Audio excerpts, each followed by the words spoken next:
चूरू जिले के सबसे बड़ी राजकीय भर्तिया जिला अस्पताल में बड़ी लापरवाही सामने आई है, जहां एमसीएच विंग में सप्लाई होने वाले ऑक्सीजन प्लांट में लगी ऑक्सीजन सिलेंडर खत्म हो गए। उन्हें बदलने वाला वहां कोई मौजूद नहीं था। ऐसे में एसएनसीयू वार्ड में भर्ती 8 बच्चों की जान सांसत में आ गई। मामले की जानकारी लगने पर ऑक्सीजन कंसंट्रेटर लगाकर नवजातों को ऑक्सीजन दी गई, लेकिन यदि कुछ देर और हो जाती तो मासूमों की जान को खतरा हो सकता था। इस दौरान एसएनसीयू वार्ड में भर्ती एक नवजात का सिचुएशन 70 तक पहुंच गया और उसकी तबीयत बिगड़ने लगी। हद तो तब हो गई जब इतनी बड़ी लापरवाही सामने आने के बाद भी एसएनसीयू वार्ड प्रभारी इस लापरवाही पर पर्दा डालकर मामला दबाने का प्रयास करते नजर आए। जानकारी के मुताबिक एमसीएच विंग में ऑक्सीजन प्लांट की देखरेख का काम निजी कंपनी के कर्मियों को सौंपा हुआ था, जिनकी टेंडर अवधि 2 जुलाई को समाप्त हो गई थी।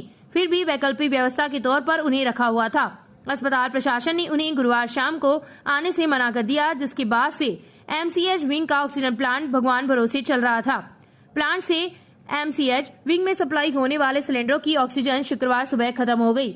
ऑक्सीजन का लेवल बहुत कम होने से प्लांट पर लगा हुआ सायरन भी अचानक जोर जोर से बजने लगा और अफरा तफरी मच गई। ऑक्सीजन सप्लाई गड़बड़ाने के दौरान एसएनसीयू में करीब 8 बच्चे ऑक्सीजन पर थे। सूत्रों की माने तो ऑक्सीजन का लेवल कम होने से 2 जुड़वा बच्चों की तबीयत भी बिगड़ गई। इधर ऑक्सीजन की सप्लाई गड़बड़ाने के बाद एसएनसीयू कर्मियों को पता चलने पर एक बार उनके हाथ पैर फूल गए। आनन फानन में ऑक्सीजन कंसंट्रेटर लगाकर सप्लाई को शुरू होने से बच्चों की जान बचाई गई। तहसील के गांव सैला के एक व्यक्ति ने 3 लोगों के खिलाफ दुकान के प्लॉट पर कब्जा करने तथा उलाहना देने पर गाली गलौज करते हुए जान से मारने की धमकी देने का मुकदमा शनिवार को पुलिस में दर्ज करवाया है।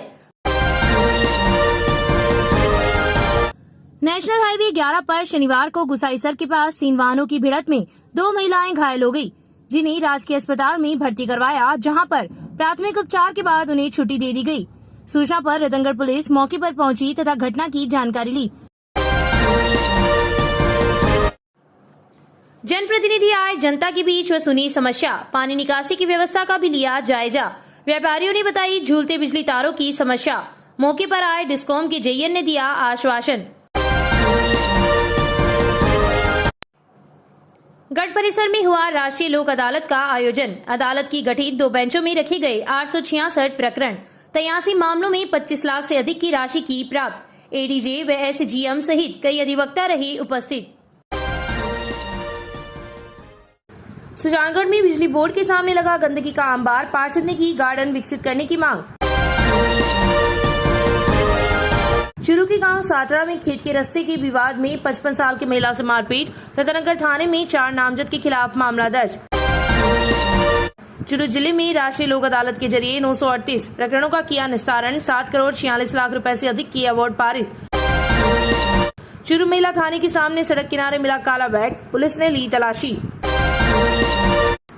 चूरू की अग्रसेन नगर स्थित बाल अधिकारिता विभाग के छात्रावास से विधि संरक्षित बालक हुआ फरार, अधिकारियों में मचा हड़कंप। रतनगढ़ थाना अंतर्गत एक गांव की 28 वर्षीय विवाहिता को युवक ने बनाया बंधक, 3 दिन तक किया दुष्कर्म, मामला दर्ज। केरल राज्य निवासी महिला ने सिद्धार्थशहर पुलिस थाने में सिद्धार्थशहर के युवक के खिलाफ जबरदस्ती दुष्कर्म करने का मामला करवाया दर्ज। सिद्धार्थशहर के वार्ड 23 निवासी एक व्यक्ति को पुलिस ने स्थायी वारंटी के रूप में किया गिरफ्तार, चेक बाउंस मामले में चल रहा था फरार। पुंसीसर छोटा निवासी एक व्यक्ति ने जीजा को दी जान से मारने की धमकी, पुलिस ने शांति भंग के आरोप में किया गिरफ्तार।